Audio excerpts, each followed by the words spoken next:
Football বিশ্বকাপের final মানেই আবেগ, উত্তেজনা আর ইতিহাসের সাক্ষী হওয়ার সুযোগ।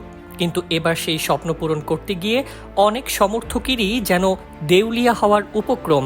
স্পেন ও আর্জেন্টিনার মধ্যকার 2026 বিশ্বকাপ ফাইনালের টিকিটের দাম পৌঁছেছে এমন এক উচ্চতায় যা ক্রীড়া ইতিহাসের সব রেকর্ড ভেঙে দিয়েছে। যুক্তরাষ্ট্রের নিউ জার্সির মেটলাইফ স্টেডিয়ামে অনুষ্ঠিতব্য এই মহারণের টিকিটের দাম দেখে চোখ কপালে উঠেছে ফুটবল প্রেমীদের। ফিফার অফিসিয়াল বিক্রয় প্ল্যাটফর্মে শেষ মুহূর্তে অবশিষ্ট থাকা ফ্রন্ট ক্যাটাগরি 1 টিকিটের মূল্য ধরা হয়েছে $30,000। অন্যদিকে সাধারণ ক্যাটাগরি 3 টিকিটের দামও $8,000 থেকে শুরু হচ্ছে। ক্যাটাগরি 1 টিকিট কিনতে গুনতে হচ্ছে প্রায় $11,700, আর বিশেষ আসনের জন্য খরচ করতে হচ্ছে $17,000-এরও বেশি। বিনিয়োগ হোক বিশ্বস্ত, আমার পছন্দ সল্ট বে। তবে সবচেয়ে চমকে দেওয়ার তথ্য এসেছে বেসরকারি রিসেল বাজার থেকে।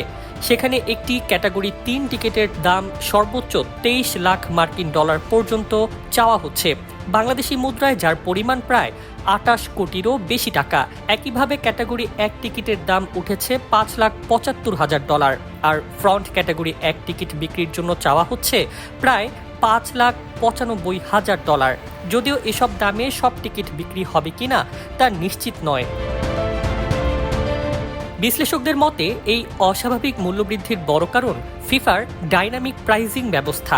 এই পদ্ধতিতে চাহিদা যত বাড়ে, টিকিটের দামও তত বাড়তে থাকে। ফলে ফাইনাল যত ঘনিয়ে এসেছে, টিকিটের মূল্যও ততই আকাশ ছোঁয়া হয়েছে।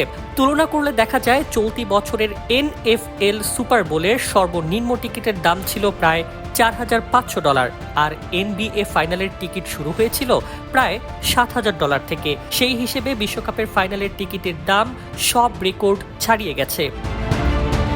বিশেষজ্ঞদের আশঙ্কা, এই মূল্যনীতি অব্যাহত থাকলে ভবিষ্যতে বিশ্বকাপ সাধারণ ফুটবল প্রেমীদের নাগালের বাইরে চলে যেতে পারে। ফুটবলের সবচেয়ে বড় উৎসব তখন হয়তো ধীরে ধীরে ধনকুবেরদের জন্য সংরক্ষিত এক বিশেষ আয়োজনেই পরিণত হবে। News desk, 21 television.